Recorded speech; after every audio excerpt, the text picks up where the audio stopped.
So good afternoon. Welcome to this next of our series of IoT SBOM webinars and events. My name is Wierickx. I'm the managing director of ELSEC, which is a not-for-profit association based in Belgium. Today, in the series we're going to be able to talk a little bit more about software composition analysis and how to get there. Actually, in the view of developing SBOMs and an SBOM in this case, particularly as well. And for this, we've also invited a guest speaker, in this case from Toreon. Good afternoon, Steven. Welcome. Good afternoon. Thanks for having me. My pleasure. Okay, I'll do a short introduction. That's an interesting way of using Flemish and English together. But we'll do a short introduction about the reason why we are doing this, and to do also a short update on the developments in terms of industrial applications. And that's basically the series of the slides that you might have seen. So in short, we do IoT SBOM together with two other partners next to ELSEC. ELSEC being, in this case, the non-for-profit association working with both vendors and end users in a community model, whereby we try to leverage basically cybersecurity developments for innovators, end user companies, but definitely also industrial developers.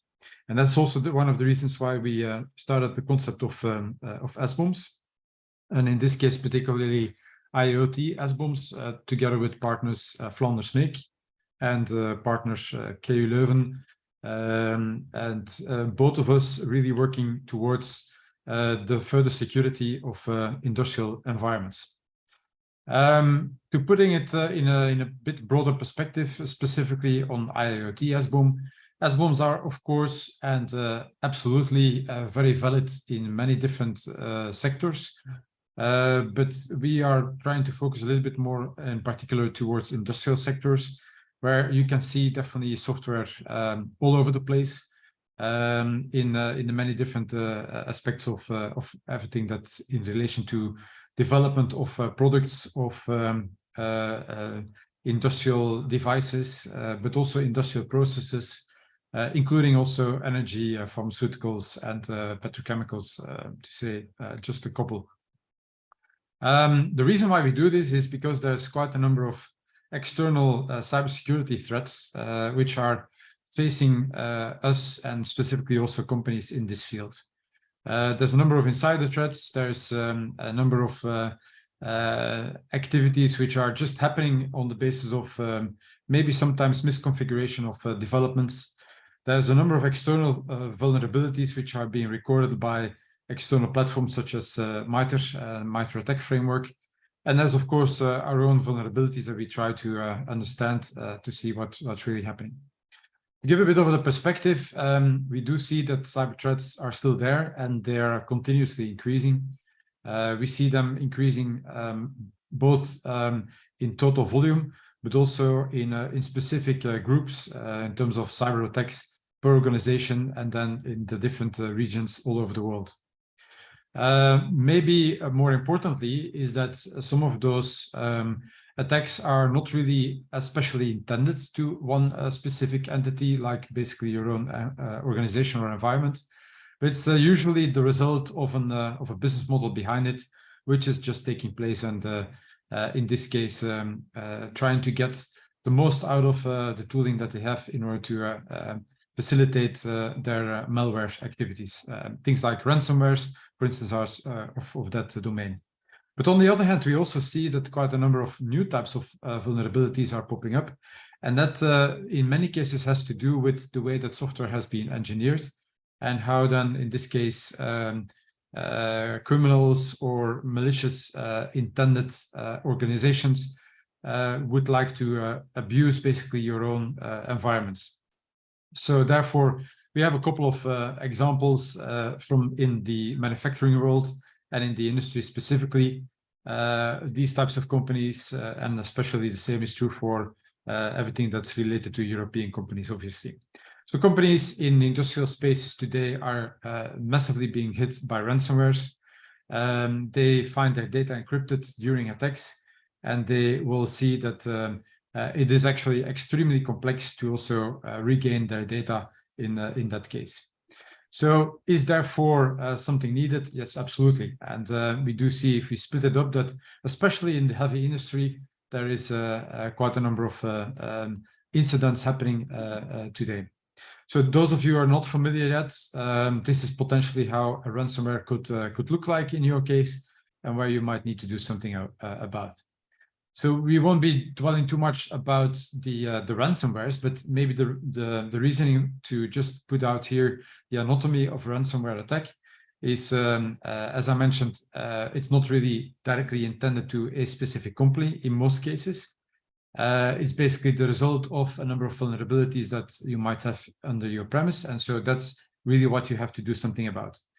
But the impact is, of course, also that due to those malicious intents, it's not only your company that might get an effect, but it's typically also your supply chain or the supply chain of your customers. So therefore, you being basically the source of a ransomware that could take place also at your customer's residence.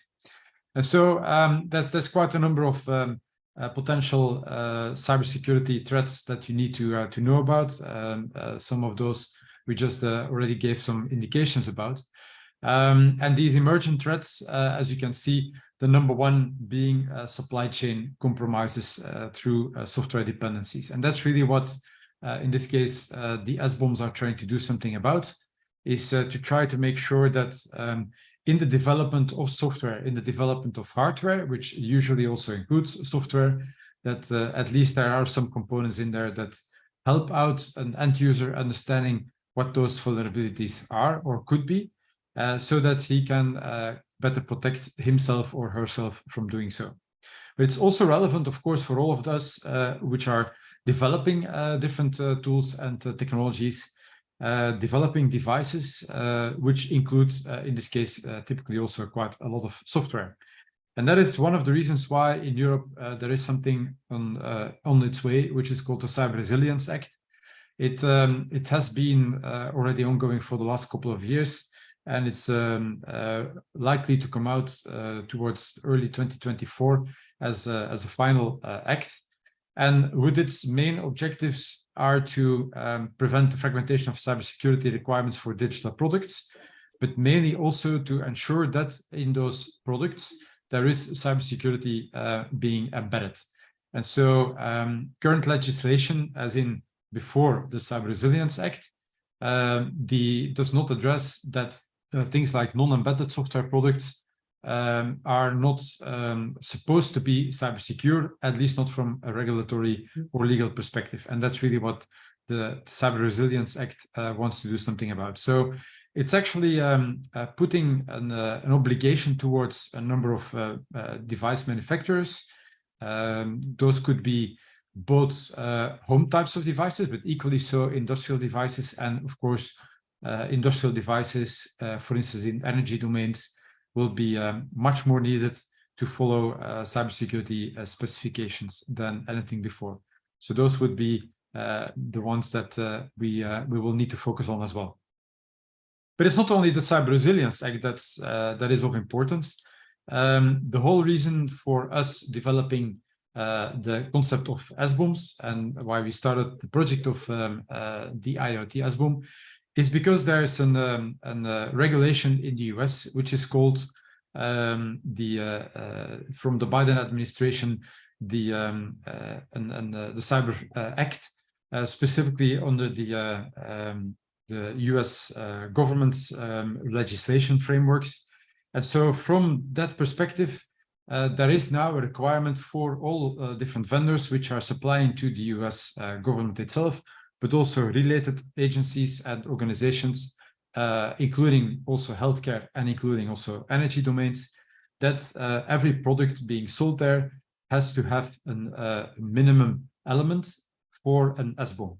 So this is one of the main reasons why we started with this project, is to that also European companies which are developing technologies and products will be able to still sell their products and services into the US and therefore develop their SBOMs. So SBOMs are definitely useful for the Cyber Resilience Act in preparation and making sure that there are means that you can figure out how to secure product, but equally so to provide some transparency and to document the fact that you are really focusing also on cybersecurity as a manufacturer under the focus for, let's say, the US government and the US society. So therefore, the executive order on the development of software and products. So what is an SBOM? An SBOM is, as the word in itself already describes, mainly a bill of materials. So a description of what's really inside of a piece of software. And we extended that to mainly include also security. So security bill of materials, if you like. And how to get there? Well, that is really what we are going to talk about today. Finally, one of the end results of something like an SBOM is that it will help, in this case, the end users, basically those companies which are buying products and technologies, to get a better understanding of what's inside of those products, because many companies and many products today are comprised of quite a lot of open source components in the form of containers, in the form of different services, or in the form of basically some web components which are simply included directly into other pieces of software. So there's quite a lot of open source components which are out there. Things like, for instance, also included into scripts. In 2019, 99% of code bases that were audited from external perspective included different open source components. So if you would like to utilize open source, then it might be useful to know that also there might be some vulnerabilities in there. So again, a reason to really work on this documentation and providing some transparency on what's really in there. So what are the SBOMs on the executive order? So for the US government today, really comprised out of, these are the minimum elements. So it's not that much, but this is the 2019 executive order, if you like.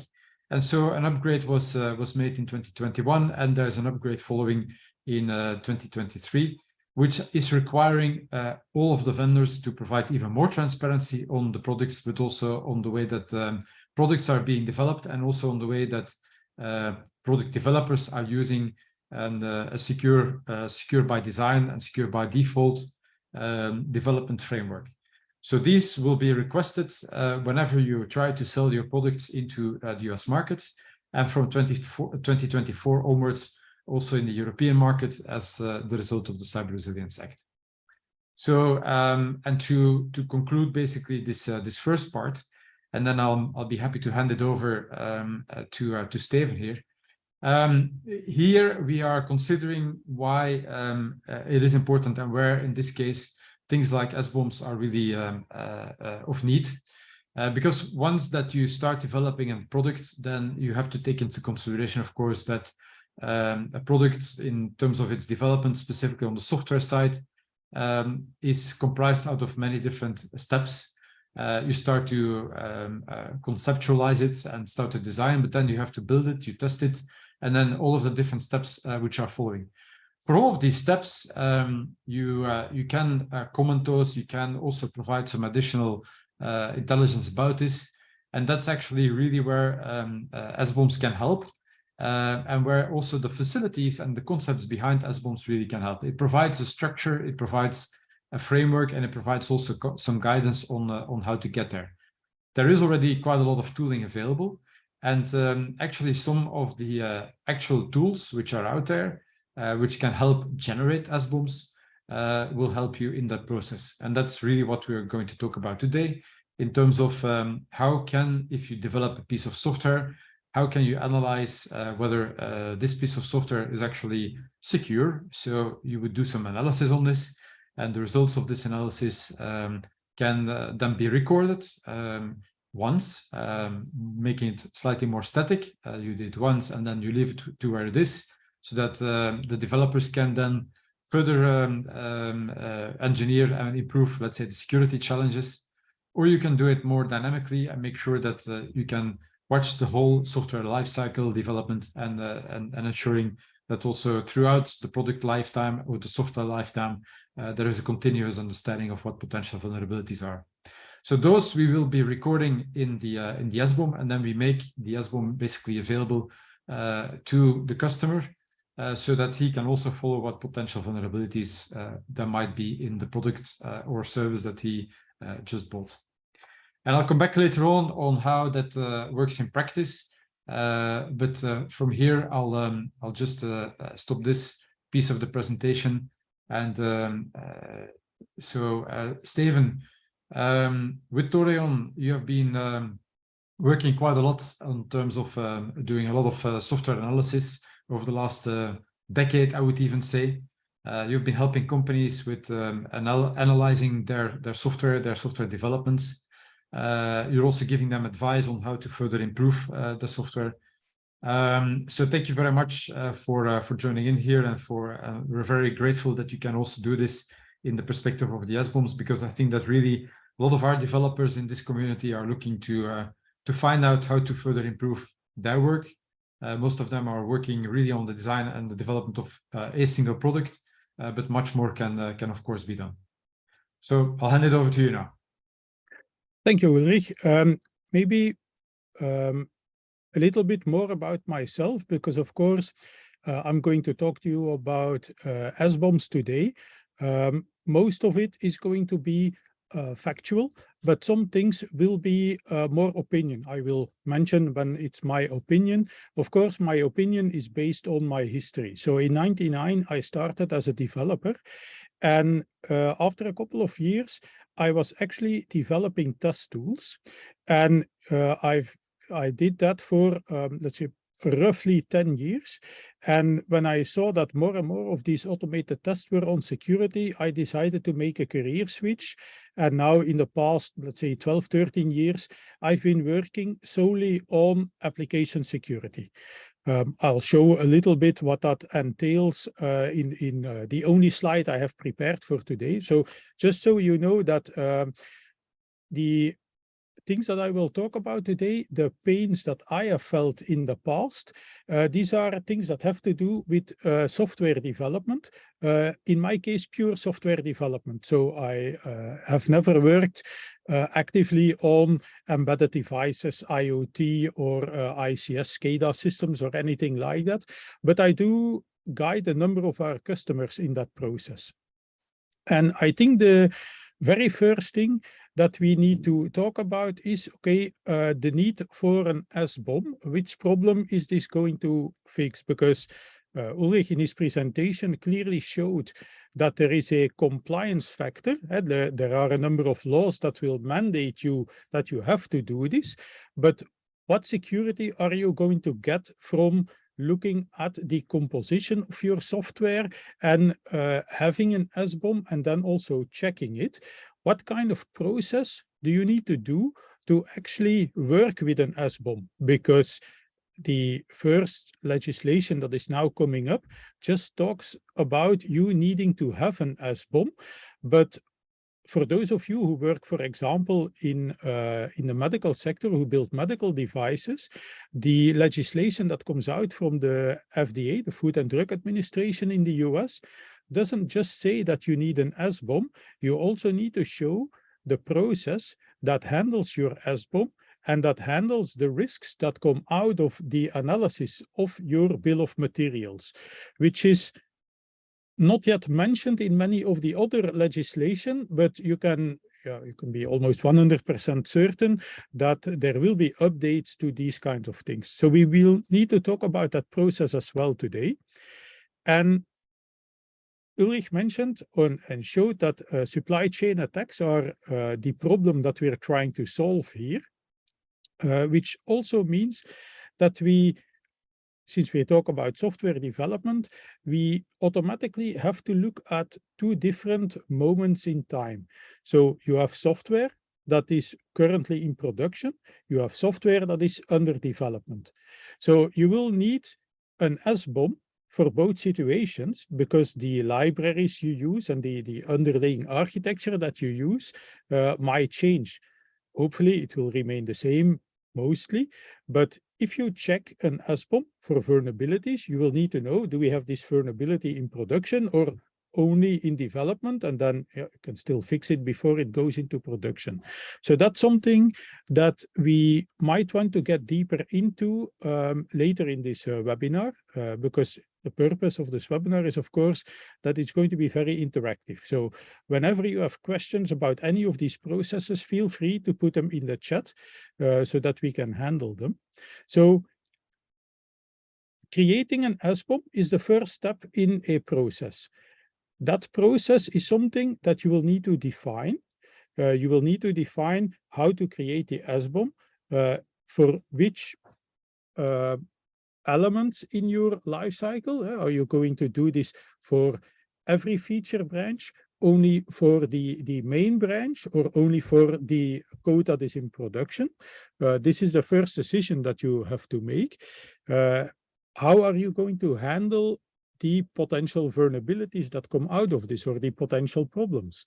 This is another part of the process.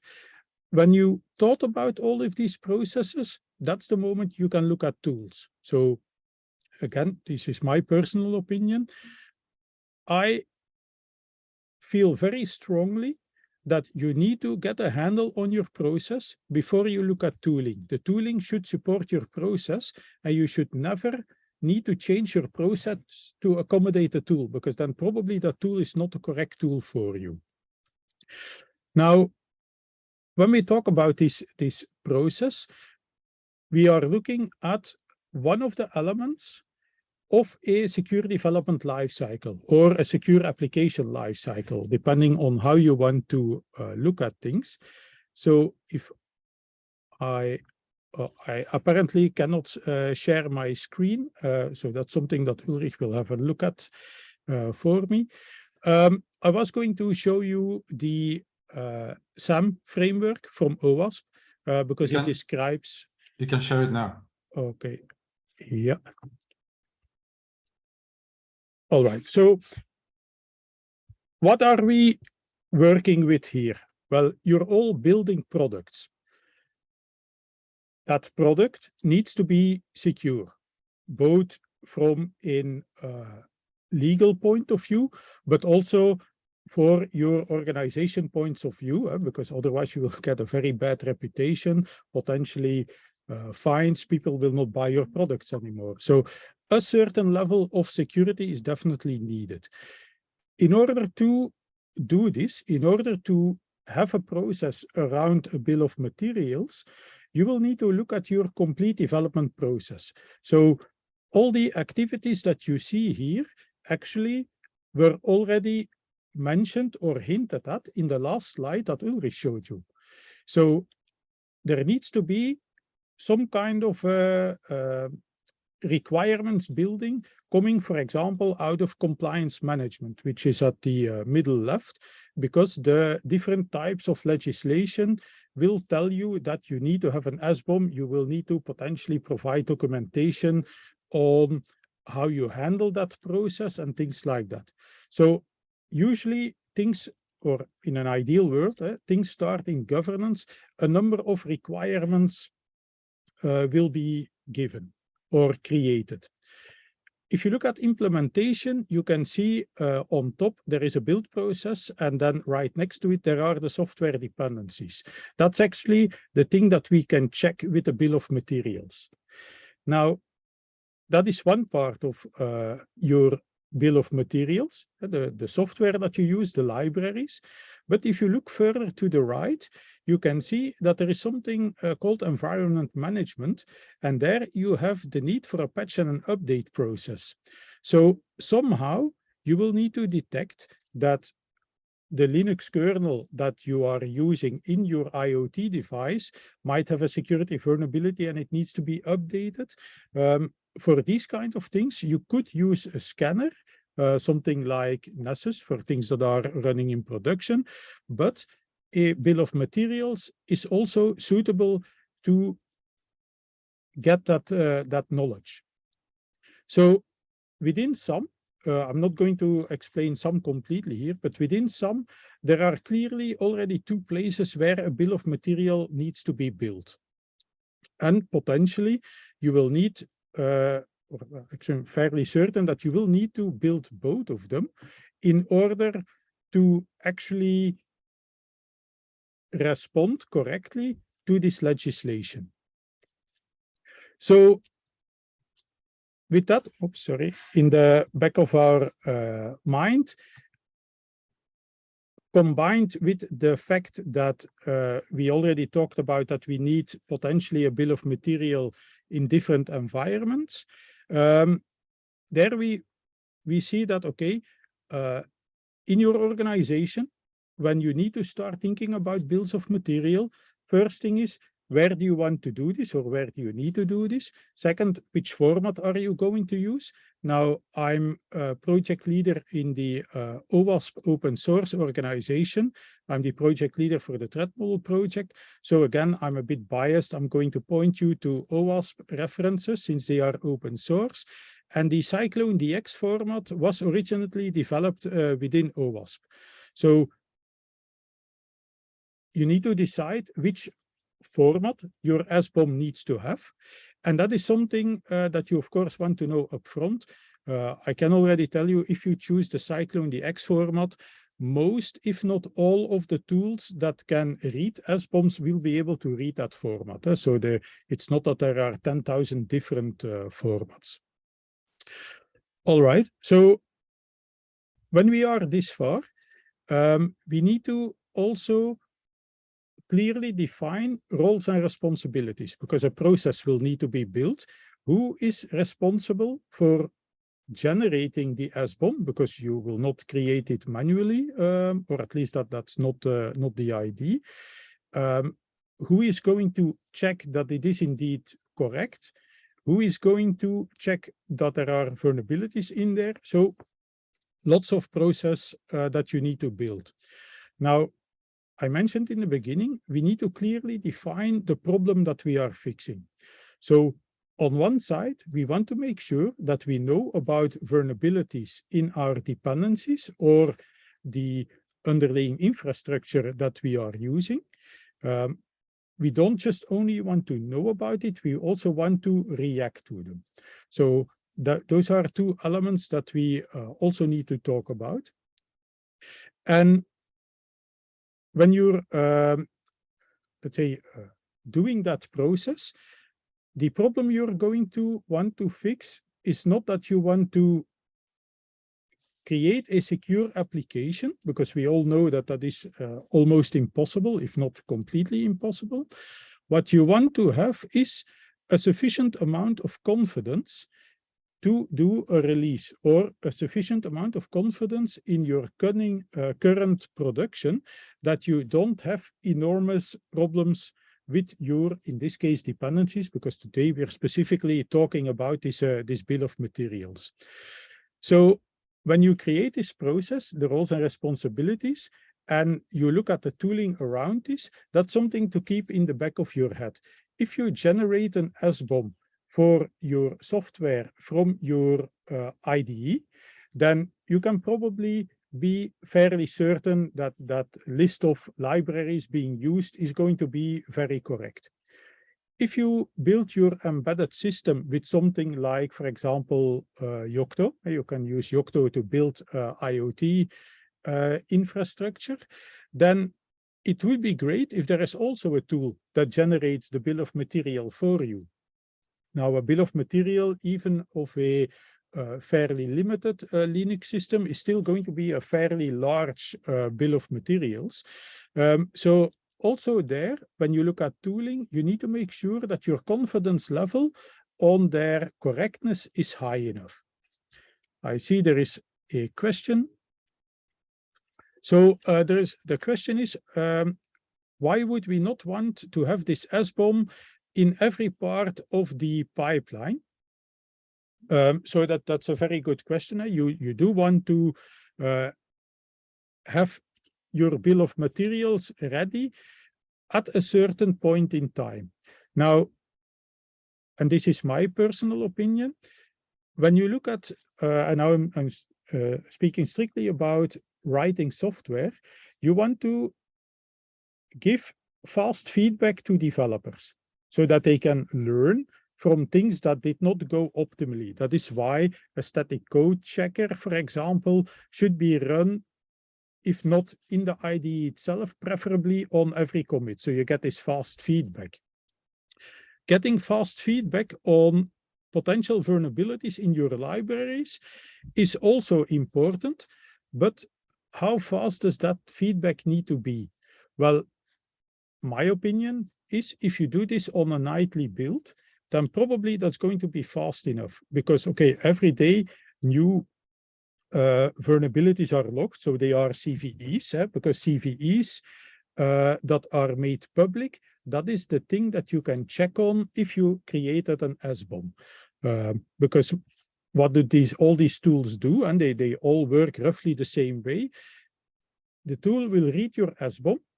It will go check in the CVE database, this library for this version number, are there any CVEs that are currently open and what is their severity? And that is what they will report back to you. So dependency checker, dependency tracker from OWASP, but also the commercial tools, they basically all work on the same database. There is only one public database of CVEs, and a CVE is a security problem that has been registered and that is ready to be made public. So a CVE is normally only made public after a responsible disclosure process. Usually that means that there is already a solution. So if you get a CVE report in for one of your libraries, more often than not, there already is a solution. That's something we need to come back on in a little bit, because that solution will automatically mean that you will need to update your library, and that will cause all kinds of other problems, of course. So as far as I'm concerned, checking your SBOMs is something you can do on a nightly basis. However, I have seen tools and organizations that have like a watchdog that checks the CVE database, and every moment in time that a new CVE is logged, it's going to be pushed to you. And that way you have almost a live report on a new CVE has been released and you have this problem. And then you can immediately react. When do you need the nightly build? When do you need the constant update? Well, that depends a bit on the criticality of your application, the business impact of certain problems, which industry you are in, and potentially which compliance, other compliance that there is that might have something to say about this. So I hope that answers the question on how fast do you want to have an SBOM and check it. However, this question points to a very interesting, let's call it a problem that we also need to think about. How do these libraries get into your code? They don't magically appear in your software. They might magically appear in your operating system if you're not careful how exactly you build these things. So I'm going to limit this just for the complexity. I'm going to limit this topic purely on development that you do. So there is a developer, he decides or she decides that a library is needed. They add it to the code, and then the SBOM picks it up. It's going to be scanned. Now, that first part, a developer that wants to add a library, there should be already a process in place to do a number of security checks. The bill of materials is reactive in the sense that the materials are already in your product. So if a problem pops up, you already have the problem. The less dependencies, libraries that you have, the less chance there is for such problems. The quality of the dependencies that you use is also going to have an impact.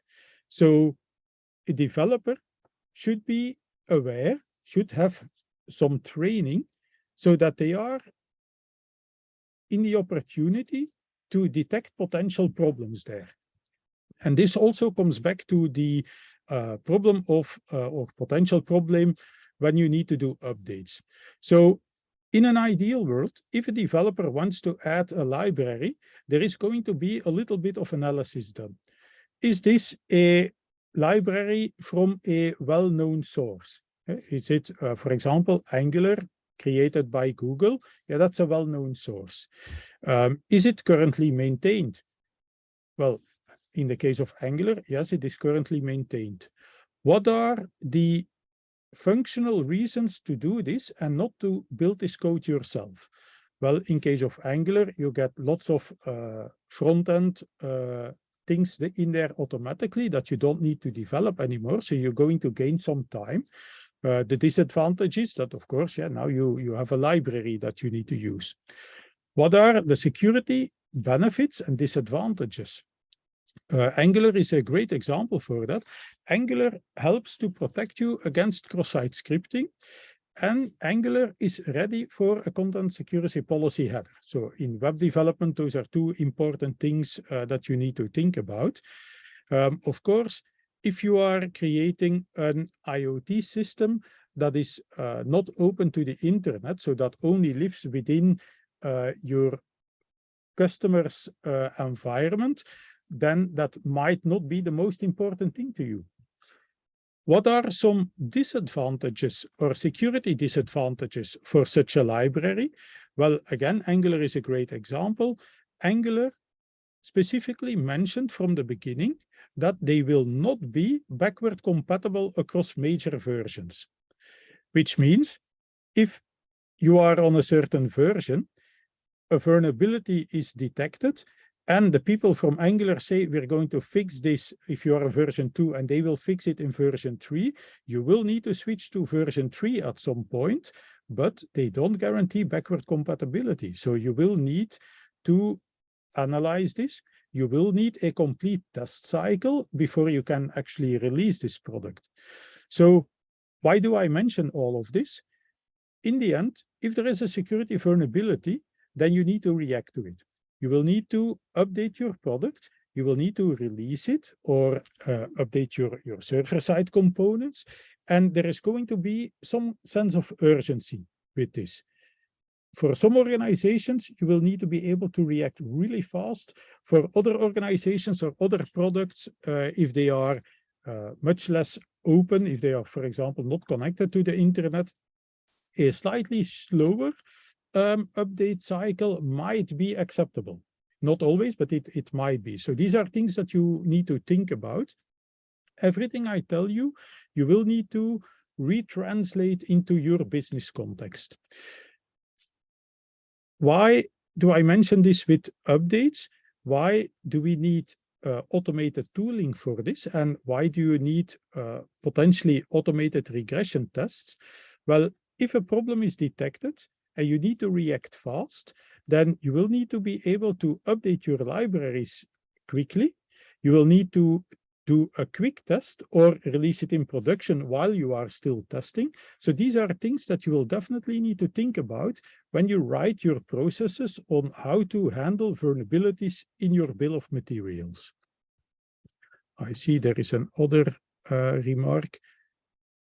Okay, yeah, so that's just to say that indeed some of the tooling already can create SBOMs for you.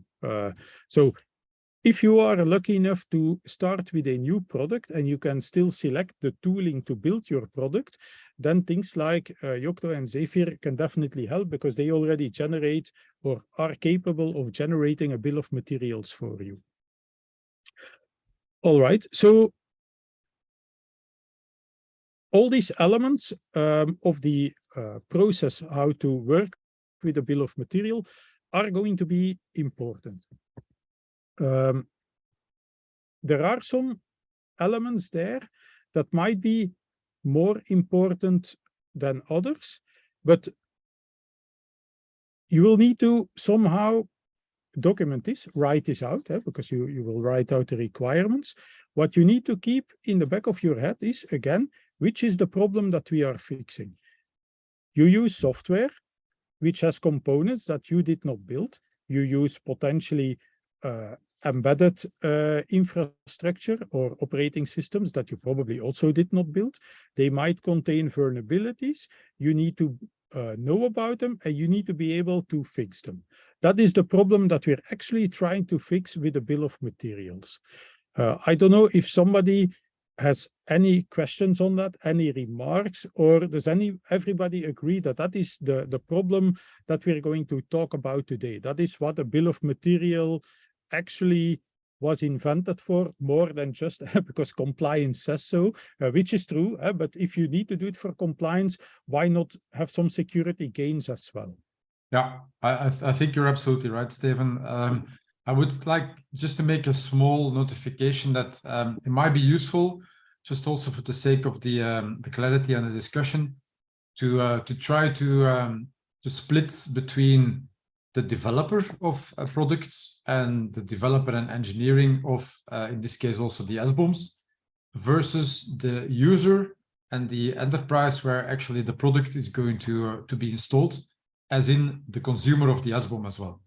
So it would be useful to just keep those two different roles separate, because in the end, for instance, the end user in this case, the industrial company, might not only be a consumer of the SBOM when the product is in production, but could actually also be developing something on top of what's already there. So then you get actually different SBOMs on top of different other SBOMs. So which could also be sometimes complicated, but that's, I think, the way of the future in any case.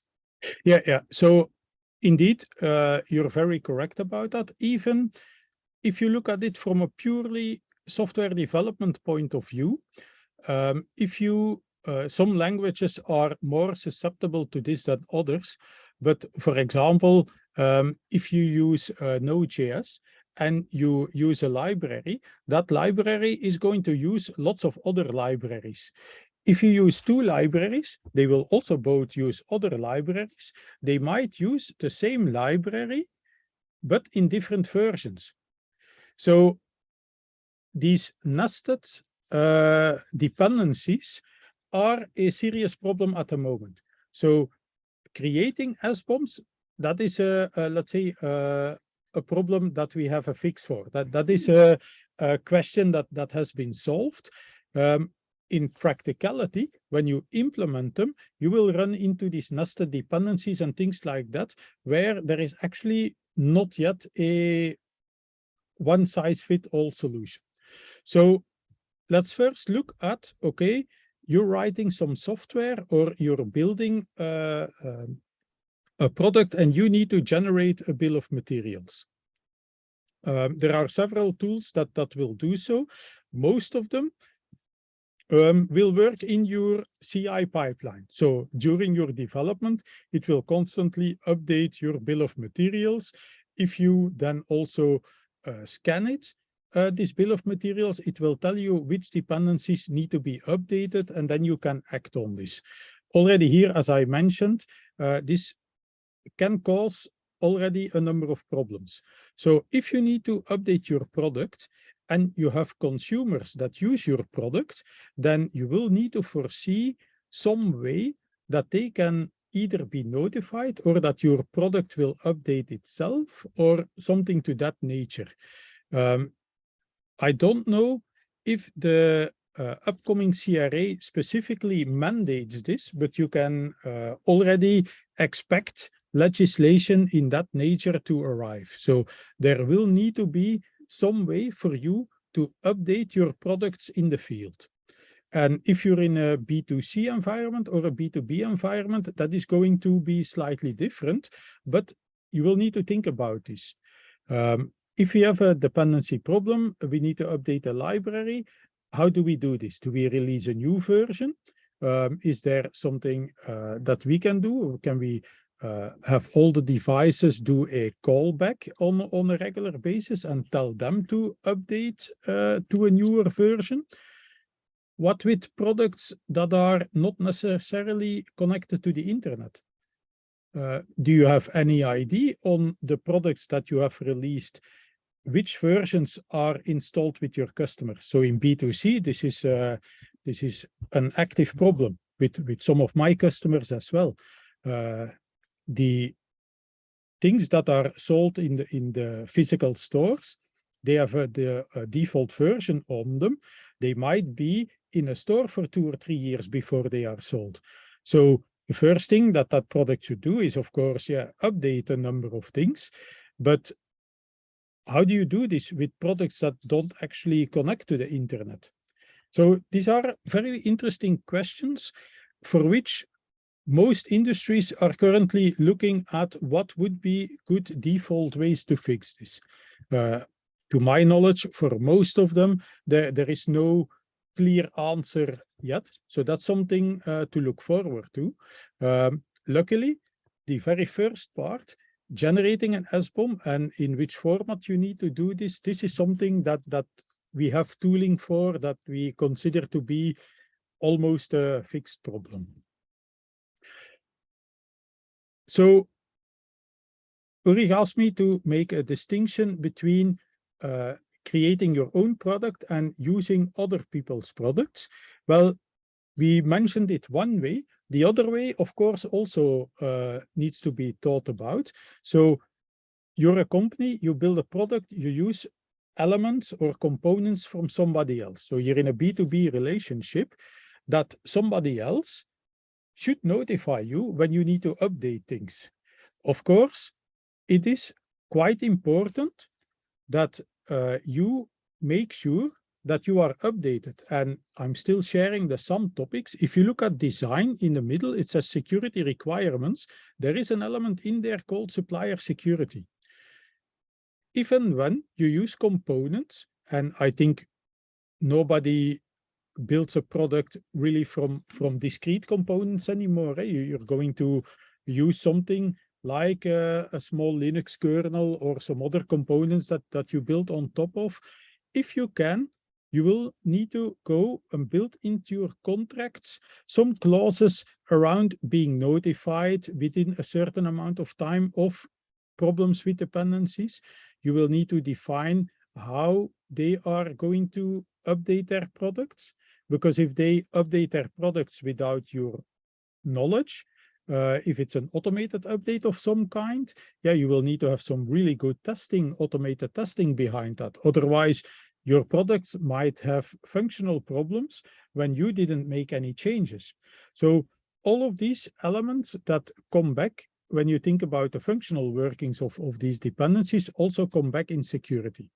So if you have the power to put things in your contract with your suppliers, then that would be great, that you can force them to do things for you. But in many cases, certainly with open source components, this is going to be difficult. There is no guarantee that the Linux Foundation gives you that they will fix certain things within a certain amount of time and then let you know. There is, of course, within most Linux systems an update system available, but that might not always work for you. So this is another element within a bill of materials that you have to think about. You use elements or components from somebody else. You have a certain set of security requirements that include a bill of materials, but also the processes, how to handle things. The same process, or maybe even a stricter process, should be true for your suppliers. And with open source components, that is really, really difficult. Which will come back to a very unpopular point and a very unpopular opinion that I have, and that is you will want to limit the number of dependencies that you have to the absolute minimum if you want to prevent problems in this area. Which might mean if you cannot use the latest and greatest libraries, that you might have a slightly more boring GUI, for example. But maybe that is an acceptable trade-off. I don't know all of your business, so I can't make that decision for you. But these are things that indeed you need to think about. So if you look at the right, there is a strategy in governance that needs to be created and promoted. That's also something that we need to think about. What is your strategy when it comes to dependencies, libraries, both in terms of stability as in terms of security? To give you an example, I work in a number of organizations that need to have very stable software. So they say, we will never use the latest version of a library. If the version of a library is version 9, they will work always with version 8. And if version 10 comes out, they will migrate to version 9. So they're always one version behind, because that gives them the most stable version of the library, according to their strategy and vision. You might not agree, but that is something that they do. So also there, within your organization, or at least for the product that you are building, what is the strategy, the view on security for that product? What is the business context in which you live? Do you always need to provide new functionalities? You always need to look the best, because in a consumer market, that is what sells the product. Or are you in an environment where things need to be extremely stable? Because these elements of the strategy, of the vision, will dictate how fast you need to update dependencies, which versions you can use, or potentially even whether or not you can use dependencies at all. Now, if you talk about IoT, you're always going to have dependencies. You're always going to run on some kind of an embedded system. And most of the time, you didn't write that yourself. And nobody's going to write their own new Linux kernel, or at least I would advise against doing so. So all these elements will come into play. Which means that when we started off, when Ulrich started explaining what is a bill of materials and the fact that you need to have one because of legislation, things get complex quite quickly. So that is why a number of concepts need to be quite clear to everyone, and that is why you need to start with a concept. So what is the view on how stable your system or your product needs to be? What is your view on how dependencies are chosen, who can choose the dependencies, and which process do they need to follow? What is your vision on the swiftness with which you need to react to problems with dependencies? What does the legislation say about this? Do you document all of that? If you want to be ISO compliant, then you will need to have documentation around all of these processes as well. So those are the concepts that we need to work with. Then if we go one level deeper, you need to actually execute this. But if you have your concepts and your processes, then many of these things can be fixed with tooling. But then if we go one level deeper, we end up with the actual practice. And there, as I mentioned, you might run into problems with dependencies that are combined or linked or transcendent, which might have different versions and things like that. You might run into problem with dependencies that are not necessarily from a big vendor, so things that you can find on GitHub that might not be actively maintained anymore. So they will be in your bill of materials, but if nobody's actually maintaining them, nobody might be testing them. Security problems like CVEs might not be created for them. So they might still have security problems, but you will never know about them. So the bill of material is only going to cover vulnerabilities that are publicly disclosed through the CVE database. That's also something that we need to think about. I already mentioned at the end of the day, it's about the confidence of the resilience or the security of your system. So how many libraries do you have that do not fall in this, this category? You might want to remove them.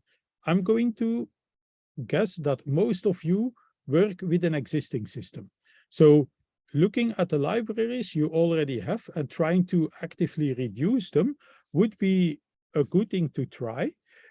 Is it going to be possible or successful? That's something that you really need to try out. That's going to already give you an idea on the potential problems that you will encounter down the road. I don't know if there are any other questions so far, because I think I handled all the open questions that there are. I hope there are a lot of questions, otherwise we're going to end up quite early. Which is okay too. I still have a couple of questions for you, so don't just as you wish. Yeah, go ahead and give me some questions. Okay, so one of the things that we are currently facing, Steven, is on the one hand side, we are working with a number of companies developing their own products, tools, technologies, and they are of course looking, okay, how do we start? How do we develop our SBOMs? And so, like you already started mentioning, okay, it's part of a process, and it has to be clear also what the purpose is going to be. But in many cases, many of these companies already have a number of products and technologies, and they now have to recursively go back and try to figure out how those products, and sometimes we talk about hundreds, even if not so thousands of products, how to recursively develop SBOMs for these products and technologies. And so you can go back to quite an extensive period in time. So that's a challenge. But before that, some companies are really, many companies are really starting to wonder today, okay, where do I need to start? Where do I need to start in the concept of trying to improve the security for my products? Let's say that's the basic element. And then how do I get indeed to an SBOM? So those are just a couple of basic things to consider. And then as a potential follow-up question next to those two is, so it keeps you busy a bit, is how reliable is, if I would use, let's say, my current software analysis tools, like the ones that you talked about just earlier, how reliable are those to actually help me giving an insight in my vulnerabilities? How extensive are those vulnerabilities? How good are those software analysis tools? And in the same sense, how reliable will my my SBOM be when I develop from those tools? All right. I'll start with your second question, which was, how do you start with this process? Clearly, there is legislation that says you need to have a bill of materials. Well, personally, I would always start with the software you develop yourself. The reason behind that is the developers that build that software, they either are your employees or they work for you, or it's software that you buy from another company. But either way, you have access to the knowledge of the libraries being used. The first thing that needs to happen is you need to make sure that your CI pipeline, your continuous integration, or otherwise you could say it, the build process, that is automated. So a prerequisite for working with SBOMs in an effective and efficient way is that you already have a version control system for your code, but I think that's always the case. You need to have the processes in place on things like branching and merging. Things like, do you use feature branches that you migrate as soon as they are done into your main branch, and every release is just a tag in the main branch, or do you work in another way? There are, I think, two different strategies you can follow if you work with the Git version control system. These are things that are well described. These are problems that have been fixed. The only thing that you need to do as a company is to have a look at all the different options and choose the one that would work the best for you, given the programming languages that you use and the tooling that you already have. Once code is in version control, it means that every time a code is changed, or a line of code has changed, that certain security activities can be done.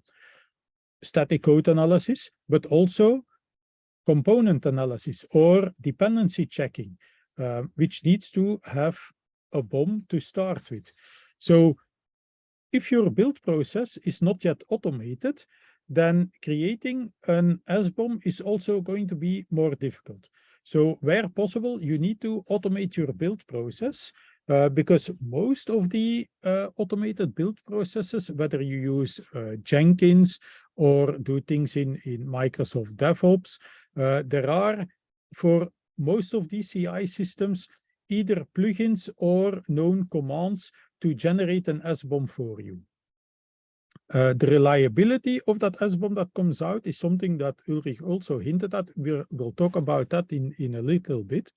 So an automated CI pipeline is sort of a prerequisite for the bill of materials in development and let's say the first part of testing.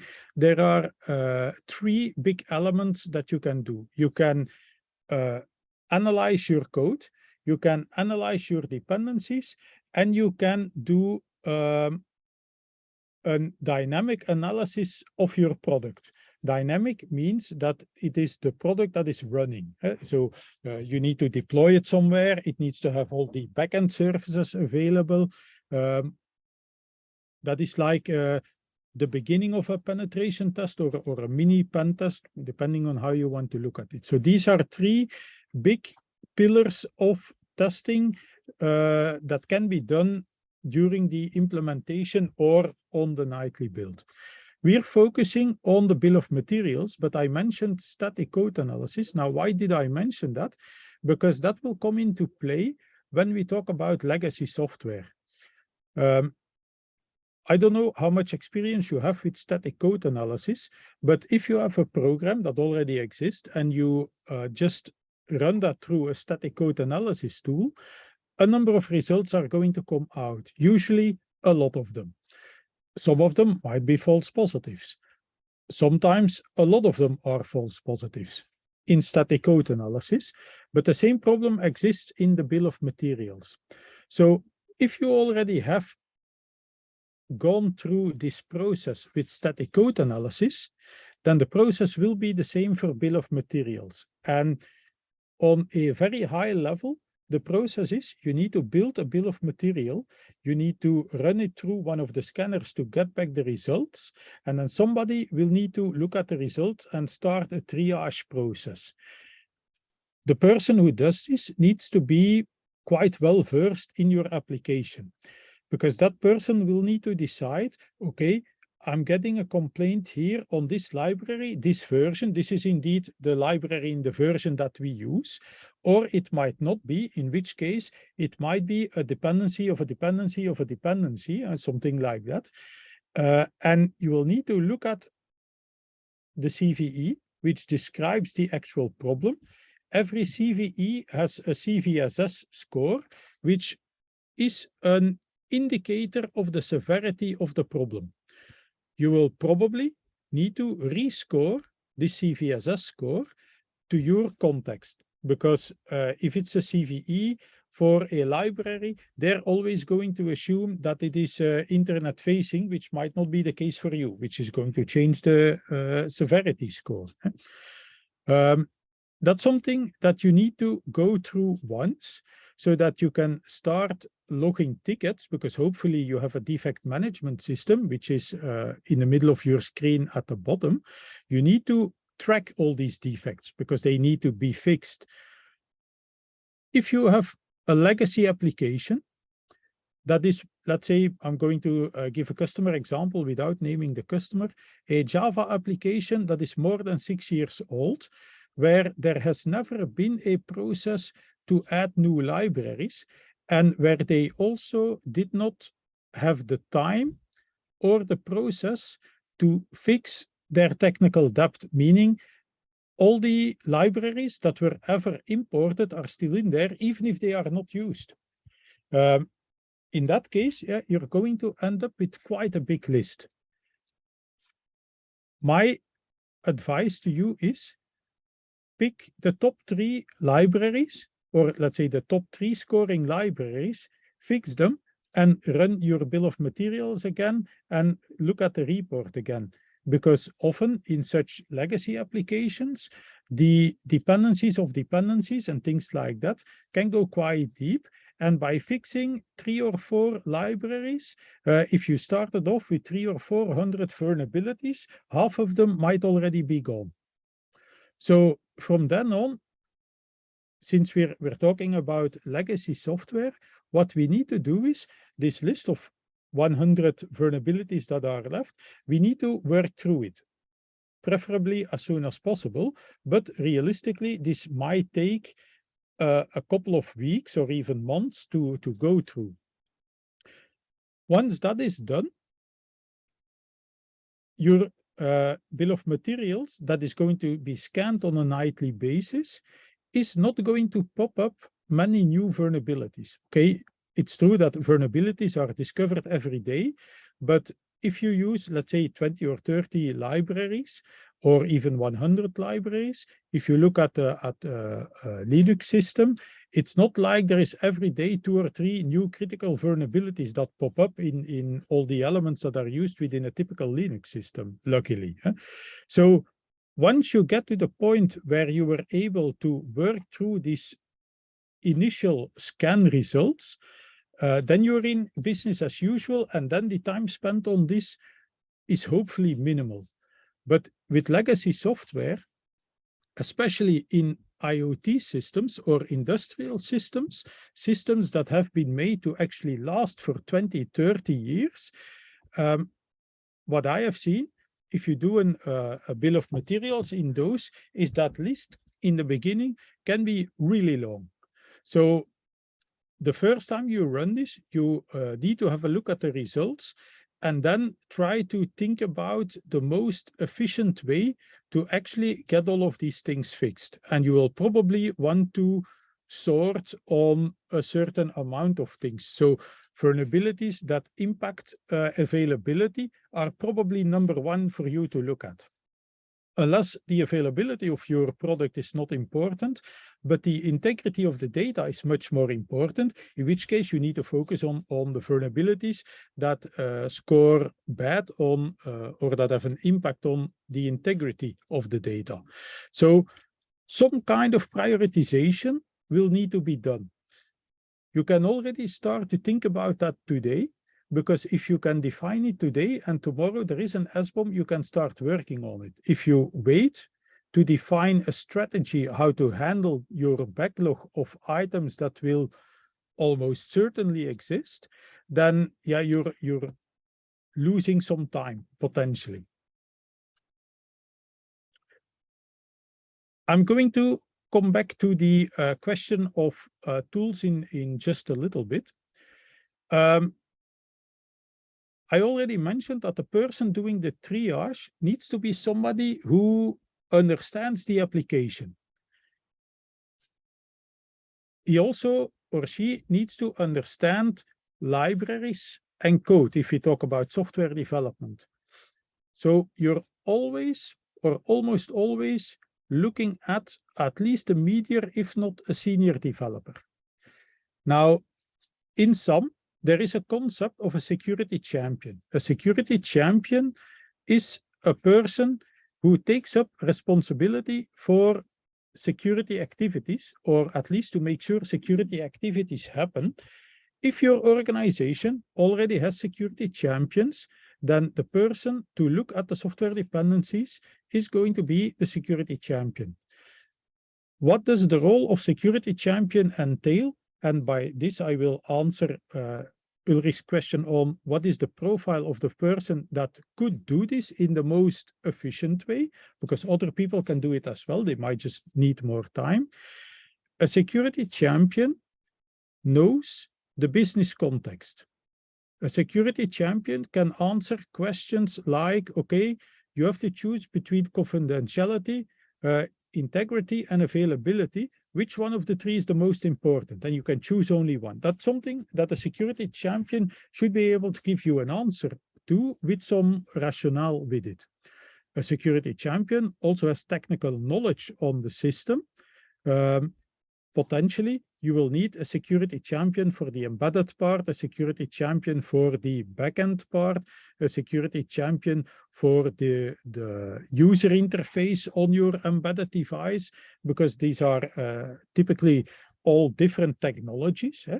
You will need a security champion, at least one for every 10 developers, rough estimate, just to give you an idea. A security champion spends between 5 and 10% of their time on security. That's 2 to 4 hours a week. Not just on the bill of materials, on everything else you see here as well. But of course, the first time when you have your first bill of material, yeah, they're going to be looking at that maybe even up to a week. Which are typical tools that you can use here? I divide them into 2 parts, and some of the commercial tools do both of them at the same time. On one side, you need to generate a bill of materials. Many programming languages, IDEs, or build systems like Jenkins already do this. Like one of the people in this meeting already said, some of the embedded build parts, like Yocto, can already generate a bill of materials by themselves. Then you have your bill of materials, which might be a CycloneDX file format. Now you need to scan it. You have 2 options. You have open source tools, like the ones from OWASP, and you have commercial tools. What is the biggest difference? Well, apart from the fact that you pay for something, which means that usually you have some kind of a support if you pay for something, which might be something that is a requirement in your organization, or that might be advised to have. The open source tools do nothing more then go check the vulnerability database to see if one of your components has a vulnerability or not. What do some of the commercial tools do on top of this? Well, some of them, if not all of them, are also able to look, for example, to the open source licenses. Because in governance, there is a compliance management part. If you use open source, you need to comply with the open source license. Some open source licenses cannot be used together, which means that you cannot just add dependencies to your project. You actually, at least theoretically, need to check if the open source license allows you to use that library in your current setup. So checking open source license conflicts is something that many of the paying tools, the commercial tools, also do. It doesn't help fix problems in your bill of materials or in your vulnerabilities, but it does cover another aspect of a secure application lifecycle.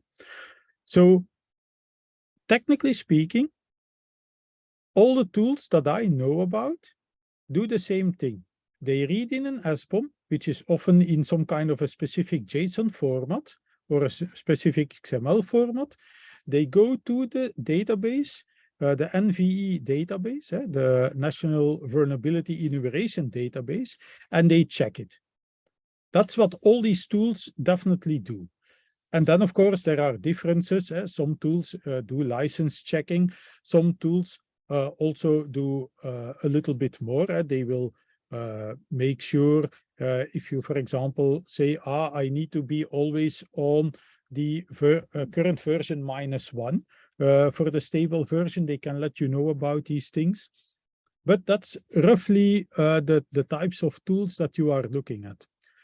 Now, the tool that checks the BOM or scans the BOM, checks it with the NVE database, is going to present you with some kind of a report. So if your tool also does static code analysis, then all your security problems from the static checking part are in one place. Some of these tools can be exported or can export vulnerabilities, for example, to Jira, Redmine, the Microsoft DevOps stack, whichever tool you use for defect management. Some of these tools have integrations with other tools so that you can see all the vulnerabilities for one product within that tool. That's where the differences between the different SBOM checking tools are actually present. Of course, there are going to be differences in the graphical representation. For example, you've got the OWASP dependency check, which is a command line tool which gives you results back in the command line. You've got OWASP dependency tracker, which has a very nice GUI for you to work with and look at the results. So depending on your need, there are tools that should, let's say, cover your need, or at least be able to export to other tools that you are already using. Now, the problem with legacy software that you need to do an initial BOM, you need to scan it, and lots of results will come out of this. This is a problem that you can just throw some money at. More resources will mean you will be able to get through that quicker, and you might be able to update all of your libraries in a couple of days if you just spend enough money on it. Not entirely realistic. It's the same that 9 women cannot give birth to a baby in 1 month, I know, but at least extra resources will be able to shorten the amount of time you need to spend there. This is something that we know, this is something that is somewhat fixable. The problem with Internet of Things and industrial control systems is that they are designed to last for a long time. So more often than not, the thing that you buy off the shelf has been sitting in that package maybe for 5 years or longer, which means that it's going to require a large number of updates. So if you want to, or let's say, if there is a requirement that from your bill of materials, you will find vulnerabilities and then you will need to fix them, you will need to think about this in terms of your product or service that you are offering. Are you sure that if version 1 is what in the store and version 7 is the one that you have now, what is the upgrade process? What is the update path that people will need to follow to have successful updates of all the software? Preferably, your product does it all by itself, without too much need for interaction, especially in a consumer market. So we started off with a bill of materials. A bill of materials is nothing more than a list of things that you use that you didn't write. That's basically what a bill of materials is. But if you think about everything in the security process, then updating it is the part where you need to think about and potentially make changes to your design. I don't know how many of your, for the people in this webinar, how many of your products can automatically update themselves at the moment, and how confident you are that if they do an automatic update, that the thing still works as expected. Because that's going to be very important. Again, we come back to testing and automated testing. Where do you get this confidence from?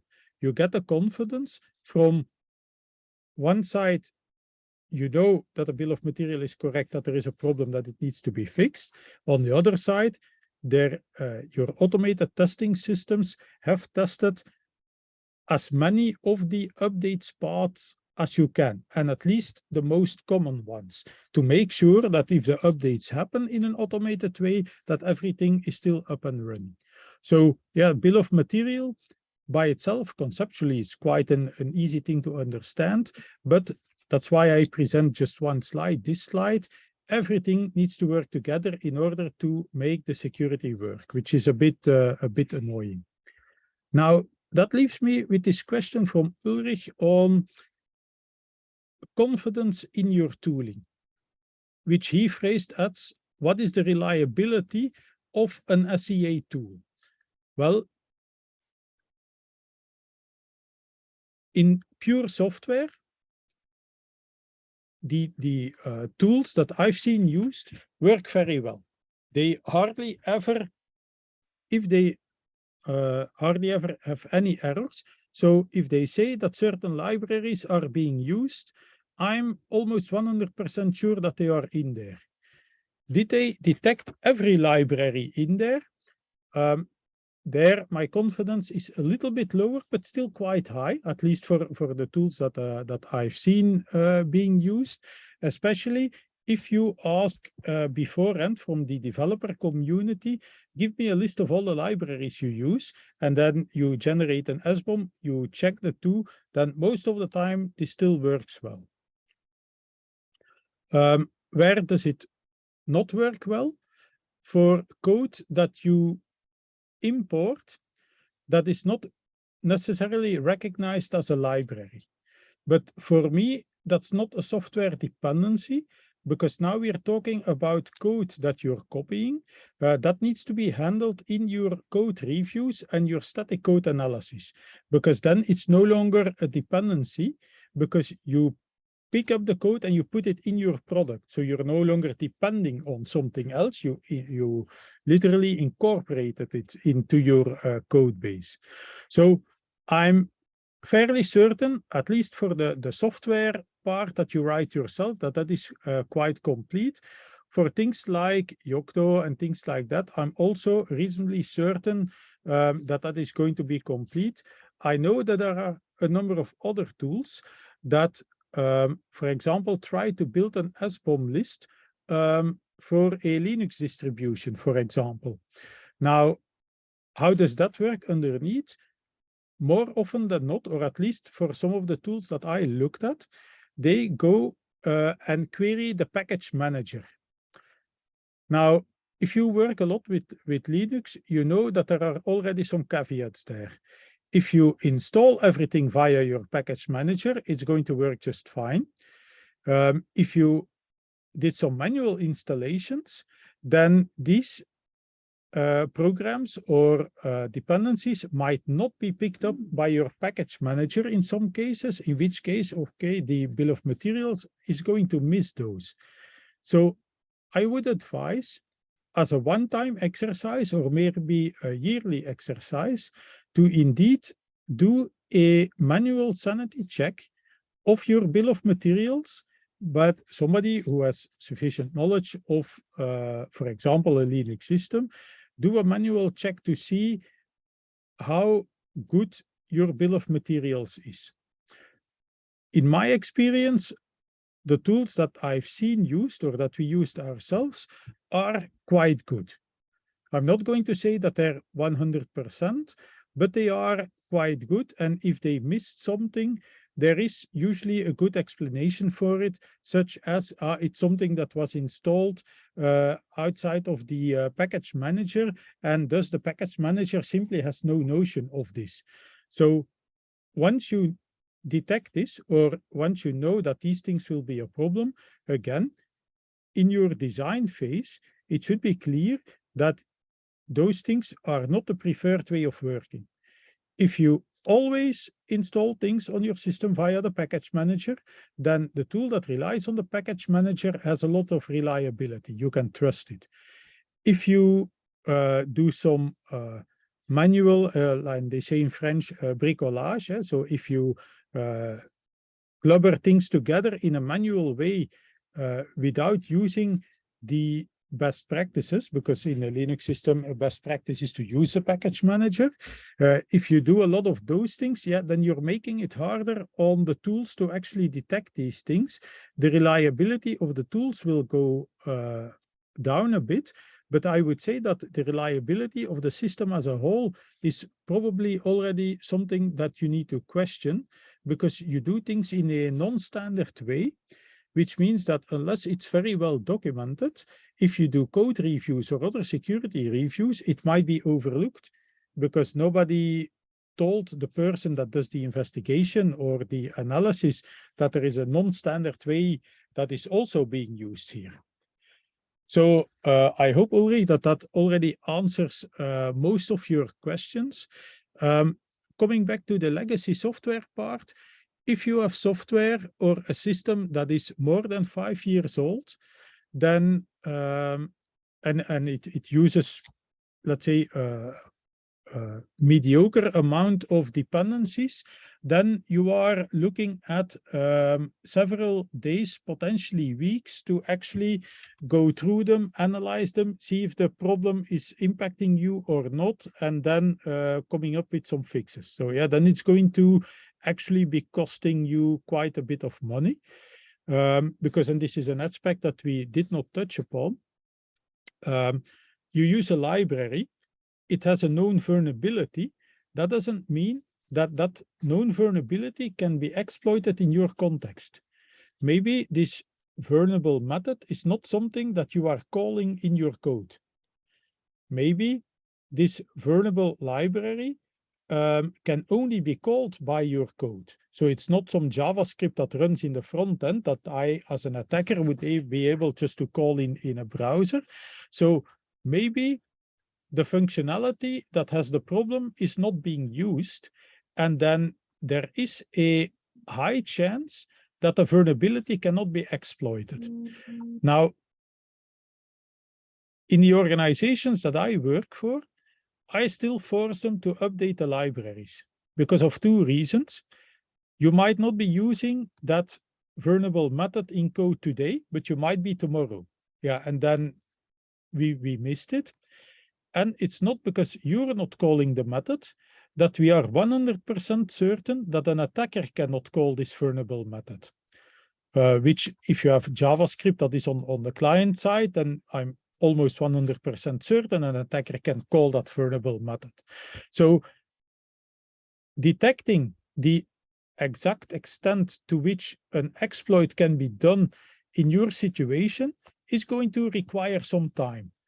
And my personal argument is all the effort that you're putting into that, if you look at the effort that is often needed for a simple update of a library, it's going to be quicker just to update the library than to do an actual analysis, especially if after the analysis you come to the conclusion that you need to update it anyway. But as long as you're working with this mountain of initial vulnerabilities that you found, there it's going to be a little bit harder. If you are in a normal way of working and you get one library vulnerability every 2 or 3 weeks, then it's probably a lot easier just to update the library to a version that is no longer vulnerable than to spend all that time on analysis. I guess that with that explication, there are potentially more questions that could pop up. Yeah, well, I think that's a very good explanation and reasoning as well. Definitely, Steven. I was also asking, okay, maybe some further clarification on some of the toolings that could help also our people here. Can you specify a couple of the tools that you've been using for one or the other of the different types of tests and assessments? Yeah. So I do 2 types of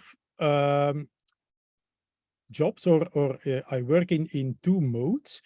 Either I'm doing an actual assessment, a code review, for which I will ask them to generate a bill of materials, and then I use the OWASP tools to scan them, for the simple reason that I don't need to calculate the cost of a license to my customers. And I'm a little bit biased towards OWASP, of course. Now, what we also do, so Toreon is vendor independent, which is why I'm always hesitant to name products, because if I name 5 and there are 6, then somebody's going to be angry with me. But I do guide many of my customers in their buying process. And what my customers expect and get from me is they will need to clearly describe their problem. So they need a tool that reads in a bill of materials, checks for vulnerabilities, and potentially, let's just say, it also needs to tell them if licenses are being violated or not. They will come up with potentially a list of tools that can do so. I will look at that list and I will say, okay, for example, I don't see SNCC in your list. Is there a reason you're not considering that product? And then more often than not, the response is, oh no, yeah, it didn't pop up in the Google search when we searched for it. So we try with our knowledge of tools, because we do see a lot of tools being used, we try to put tools on the shortlist for our customers that we think will work well. There are some tools that have been bought lately. So the number of commercial tools, I think there are maybe 4 or 5 that do component analysis, often as a module or part of static code analysis. So I think in the Sonar suite of tools, you've got Sonar Cube and a number of others. I believe that one of them also checks your bill of materials. Most of the time, you will need to still create a bill of materials yourself. That is something that you do in your build tools with Jenkins or something like that. Yeah, I was just going to say that many of the analysis tools actually also produce an SBOM.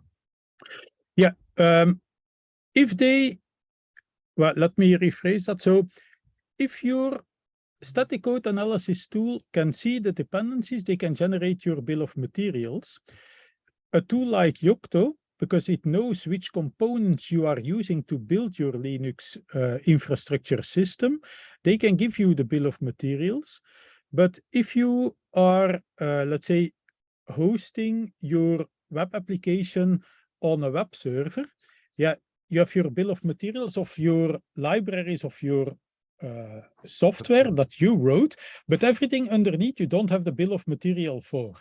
There is probably, well, there are probably some tools that can tell you, but I'm assuming that if you host it on a web server, let's say somewhere in Azure, then Microsoft will provide you with a bill of materials of the things that are laying underneath, because at the very least, they are already responsible for the patching and the updating of everything that comes underneath.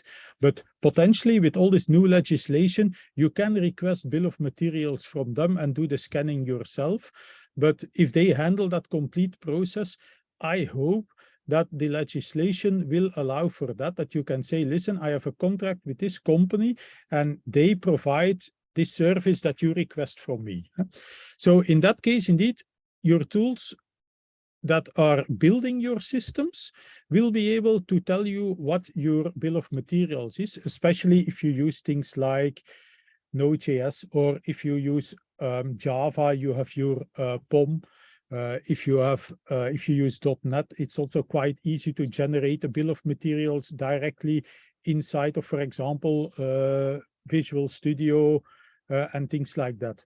So you will need to look at your technology stack and look at the most common tool that is often already provided either by the programming language that you use or by the integrated development environment that you use. Often they already have that tool.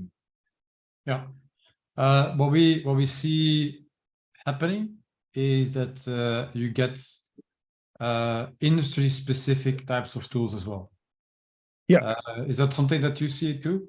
So yeah, you have, of course, let's say the general breeds doing basically static or dynamic analysis on any type of application, of course, related to a specific language. But then more often we also see some of the tools popping up, which are either going towards much more industry, much more automotive. We've had some last year actually on automotive, energy. There are indeed a number of industry-specific tools, or let's say technology-specific tools as well. Most of the time, historically speaking, it is because a bill of materials is nothing new. If you build hardware, you also need to have a bill of materials. Otherwise, you cannot ship it to a manufacturer to actually build the thing. And that's also where we see in some of the more regulated industries like medical devices, where a lot of questions come in. So you create a medical device, it has a Bluetooth chip on there. The FDA will start asking you questions like, okay, are you vulnerable to this or this vulnerability or attack, and then you have to respond, oh no, that vulnerable component is not used within this Bluetooth stack that I am using. So yeah, industry specific things will definitely be a thing. I think in most cases, it's also, again, either compliance driven or because the sector sits together by itself and creates a best practice or a specific format, which could be supported with a specific tool, which is, of course, what you would want to have, because you want to propose to the legislators a certain standard and not wait for them to invent a standard, because then it's going to mean extra work for the industry, and they might come up with things that are in practice not always very realistic or workable. I must admit that, so within Toreon, I'm in the application security team. We have a specific ICS-OT team who are more up to speed with all these different things. So for my customers where I work in the industrial sector, I often rely on them in those projects to provide me with lots of these things. I know that they have, because we're talking about bill of materials, but in a more broad aspect, we're looking at supply chain attacks. There, they also need to do a lot of vendor or supplier management, because it is still very much the case that if you buy some hardware, let's say you have a windmill park and you have PLCs from Siemens, then the Siemens support people will need to be able to log in. And usually they have their own VPN solution. And then you also have some hardware from another vendor, and they will also have their own VPN solution. So you will have two jump servers or two entry points into your air-gapped network. But for those, you would also need to actually generate a bill of material to make sure that they don't contain any vulnerabilities that might be attacked. So yeah, I know that in the ICS OT, even in the IoT world, consumer IoT, I mean, there are a lot of very specific problems. And to be honest, most of the problems that I worked at for with my customers are more in the area of how are we going to do this update? Because either it's not connected to the internet, which also closes off a big attack surface, of course, but still, for many of the new legislations, it's not 100% clear that you don't need to update if you're not connected to the internet. In fact, in an industrial setting, I would say update even if you are not connected to the internet. Otherwise, your perimeter is the only defense you have. So yeah, I know that there is a lot of extra work that needs to be done, specifically because the whole ICS world, the whole idea there is we build things to last, because a windmill, for example, is not cheap. You cannot replace your windmills every 2 years. That's an investment you will never get back. So yeah, it needs to last for a long time. That's why the update mechanisms, a good secure update mechanism, is so important for these things. Okay. We had one company in one of our previous webinars, seminars, which was specifically considering and actually also using on behalf of their customers reverse engineering to find out some of, let's say, the potential missing information. What's your take on that? Right, there is two options. Either you have a good working relationship with the provider that might still exist, and then you can ask them for the bill of materials and trust that it is okay. But sometimes you don't have that relationship, or you are too small to enforce that, or even the vendor doesn't exist anymore, or the product is no longer supported. Then you could try reverse engineering, but there, I think the confidence level, well, depending exactly on the technology and things like that, the confidence level is going to drop down quite quickly. If you're talking about a mobile application that was written in Java, yeah, that's easy to reverse engineer. You can literally get back to the Java code if you want to. But if you're talking about well, not a PLC program, because there they don't use a lot of libraries, but a very old, minimal, custom-built Linux system that you don't have a logon for. Yeah, that's going to be really hard to reverse engineer and still say with a lot of confidence, we know exactly what is happening here. And there I would look at what is the lifetime, the expected lifetime that we're still looking at. Is it going to be replaced between this and three years? Then I would just log it in the risk register, as this is a component for which we don't have the libraries, but considering the effort, the cost that we need to put into this, and the low level of confidence that we're going to have in the results that come out of this, we're just going to accept this as a risk for the next 3 years, potentially have another mitigating factor in front to make sure that there is even less attack surface or less approachability of those components. But I would potentially look at other measures, unless reverse engineering is something that you do on a regular basis, or you work with a specialist company that does a lot of reverse engineering and has some experience in the sector, but then, yeah, the price will also be there. It's not going to be something that is cheap. And, well, this is the Toreon vision. We believe in just enough security. So if you can remediate the risk to an acceptable level much cheaper, then that's something you need to do, because everybody is working with a fairly limited budget. The budgets are not big for security, so you'll probably be able to spend that budget in a more efficient and effective way in terms of security in other places. But yeah, it all depends a bit on who is asking for it. If it's the FDA that's asking for it, you will need to do it. Otherwise, you will not be able to release your product. And yeah, that is simply a no-go. Their business is simply going to say, listen, I don't care what it costs, we need to have it. Yeah. Okay. Sorry, Ulrich, I saw in the comments also a comment that you can use the SPDX. Unless I'm mistaken, SPDX is a competitive SBOM format for Cyclone DX, and one can be transformed into the other with a very high degree of reliability. So that's always good to know. There are a couple of other systems as well. And there's also the mention that, yeah, there are scanning tools, both open source ones, and I know of one commercial one that built a SBOM for operating systems and things like that, or that work in a build pipeline.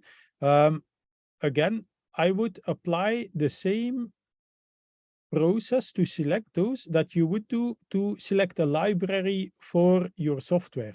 So look at the open source tool. Who is the creator? Is it actively being maintained?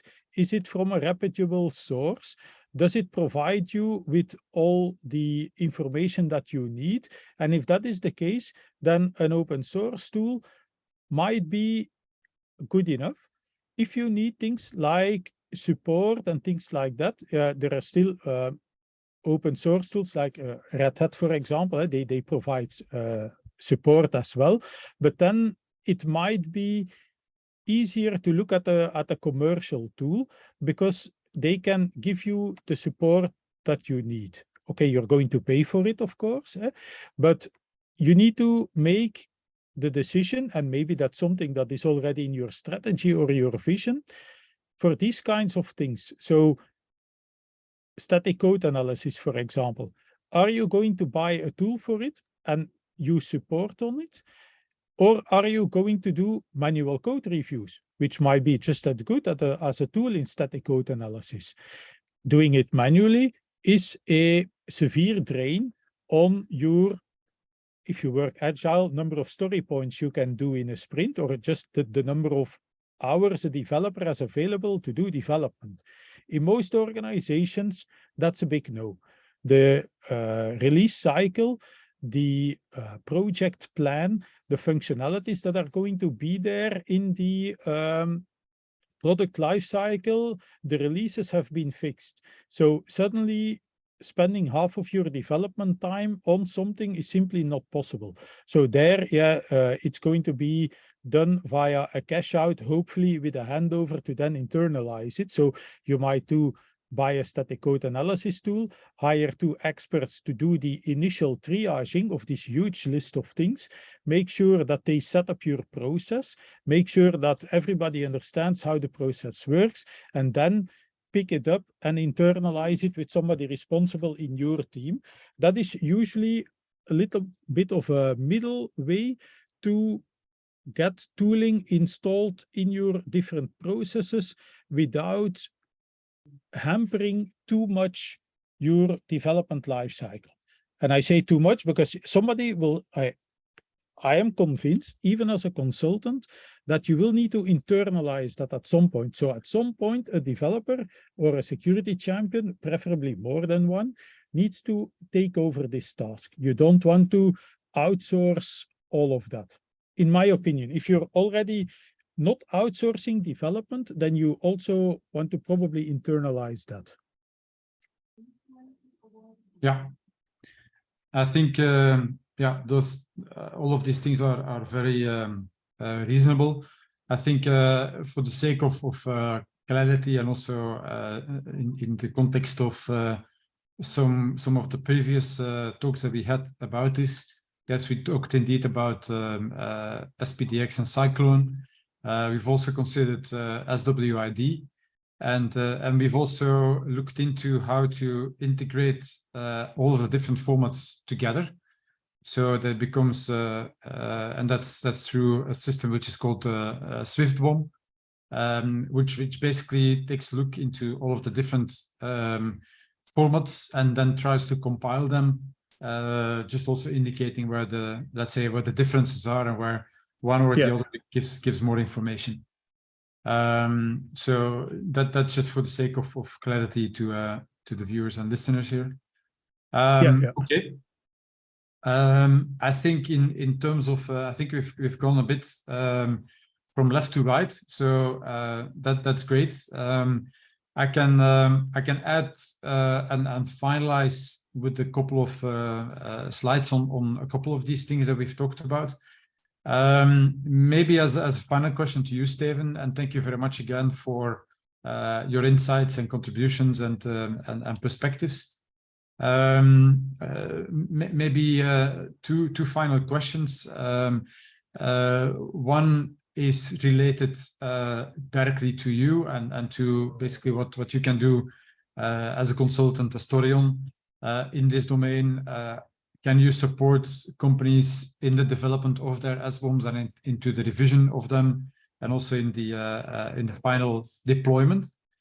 And then the other is, of course, what would be your recommendation at this point in time towards both vendors, so software producers, as well as companies using, when it comes to SBOM? So in our case, to make it very clear, definitely for the vendor companies, we try to support them in at least starting the process of analyzing their products in terms of vulnerabilities, and so therefore at least starting with the development of an SBOM now, because it will take some time and it's a learning process. So for them to start this whole thing and get ready, maybe by the time that it's going to be much more needed in view of the Cyber Resilience Act, or maybe also from the thing that we mentioned at the beginning, that more and more transparency will be needed, so that also the maturity level of the regulator will increase, and so better than to start today. And then also the same for the users of the SBOMs. It's still pretty much unclear today for many companies how they need to integrate this. We suggest them to integrate it into their procurement process, but that's still a bit of a challenge. And then also for many of those consumer companies, then the question is also how they need to deal with it and what it is that they need to use it for. So one of the use cases that we are promoting and that we are suggesting is that SBOMs in any case can be integrated into the incident management process. So where at least vulnerabilities can be much better viewed, but also managed, therefore. And so that's definitely an interesting use case that we can suggest to them. But I would love to hear your views. Yeah. I'll go from your last comment to the beginning. So I think it's critical that you log a ticket for every library that pops up in your scanning of the bill of materials, because it means that you can later on start to measure things. How many of these things popped up and were fixed before the actual release? That's something that management is going to be interested in.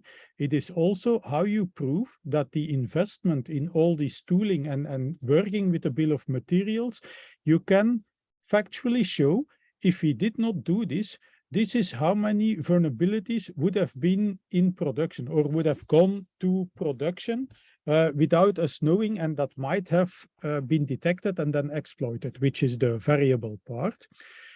I would say, if you work with the bill of materials, and you will have to, you need to make sure that you clearly describe your processes, because what I tell all my customers is, first of all, make sure that your complete secure development lifecycle with all the activities that you have are described with at least one sentence. So if I look in the brownish part, we use secure build. Our build process is completely automated. On every commit, static code analysis is run, and errors are logged, and this is the SLA to fix them. On a nightly build, we also generate a bill of materials. It is scanned every night for development and for production, and they are logged in defect management, and these are the two different SLAs, because you will probably have a different SLA for production than for development. Your complete application lifecycle should be documented at least to that level, because all your customers will be asking for it in the future. So document it now, keep it up to date, make sure that if needed, you can provide some proof without the need to provide too many details. So if you do a penetration test, make sure you ask for a report to give to your customers, which is not your pen test report. The report you give to your customers cannot contain actual vulnerabilities, because that's information you don't want to get outside of your company. But it should say, this independent third party has tested this scope, and there was 1 medium and 3 lows found, scored on CVSS scale, but nothing that could lead to leaking of sensitive information. That's a report that you can send to your customers as proof that you did do penetration tests. The same thing you need to have with your bill of materials. So the bill of materials itself might be something that you need to hand over, but if you can get away by showing the current production report for the bill of materials is, there is one vulnerability, it's scored CVSS low, or it's a medium, but it cannot be exploited. In our case, we will fix it then. It shows to your customers that not only do you have a bill of materials, but you have a process around it, you know how to handle things. You can expect exactly the same from everybody that supplies to you. So if you buy or use components from other places, you should be able to ask them, okay, show me. So you need to ask an open question. You don't need to ask, do you have a BOM? You need to ask them, okay, can you tell me what is your application lifecycle? What is your secure development lifecycle? Talk to me about this. This requires meetings with vendors that can take a little bit of time, but some good consulting notwithstanding, you should be able to get from that talk at least a good view on how mature are they with this process. And of course, you need to let them know beforehand, this talk is not going to be the only thing, because the principle is called trust but verify. So we will need to be able to verify things. If you buy complete software that is custom written for you, then the same applies. They need to provide you with everything that you see here on screen, or at least with many of these things. But then I also tell my customers, listen, tell your software supplier that you're going to have a company do penetration tests. And if they find a critical, a high, or a medium, then the cost of that test, the cost of the retest, and the fixing of the problems is going to be free for you. They will need to pay for it. Now, just to make things clear, you should never pay to fix bugs. Bugs should always be fixed for free. Security bugs, exactly the same. You just need to make sure that you gave them the correct requirements, because otherwise it's not a bug, it's a change request. But that's completely besides the point. Now, the question is, what can you expect from a company like Toreon? What do our consultants do? Well, what I just told you, especially these things. So for most of my customers, of course, I help them generate SBOMs. Sometimes they don't have the time to investigate how to best do it in their CI pipeline. So I have consultants in my team that will help out. But most of the time, we help, or I help my companies in the contracts with their suppliers, in their talks with their customers. So if there is a customer that I work for and their customer is asking for this talk to come and explain to them what they do in the secure development lifecycle, I might be present to do that explication. So if there are any technical questions on the security part of things, I will be able, or I should be able, to answer them. So most of the time, Toreon is not only building or helping to implement all of these things. Most of the time, we're also making sure that all that effort, all that money that you spend on this, that you can market this, that you can either win more bids or get more customers, or that you get your ISO certificate, that you get the correct documentation for privacy by design, the correct documentation for things like the CRA, or this legislation from the Biden administration, for which, by the way, it was already mentioned somewhere, I can't remember off the top of my head. If you do some and you reach a level that is higher than 1 more towards 2, then we're going to assume that you are fully compliant with this legislation. So there are the SAM framework is often mapped on other things. If you need to be ISO compliant, in ISO 27001, there is an area that talks about secure development. Yeah, SAM is all the documentation that you will need to answer to this. So most of my work with customers is making sure that on one side, all the activities are done, but on the other side, that you document it in such a way that you get more word from it. Because in the end, if security helps the business, it's going to be a much easier process. And compliance is one side, but certificates like ISO 27001 and other certificates are one of the other things, because your customers are asking for it. Otherwise, you probably wouldn't invest in these certificates.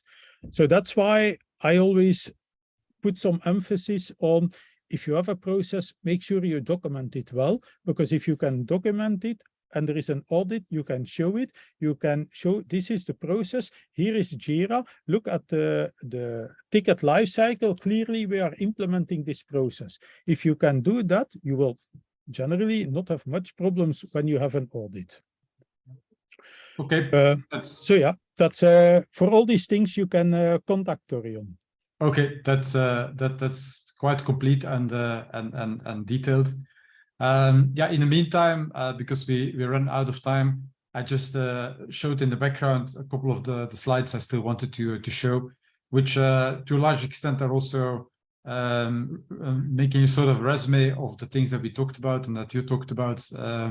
I gave here in the last 3 slides a bit of the perspective of where the different activities from IoT SBOM are leading to, but again, that's also what we were talking about earlier on, how it actually should be resulting.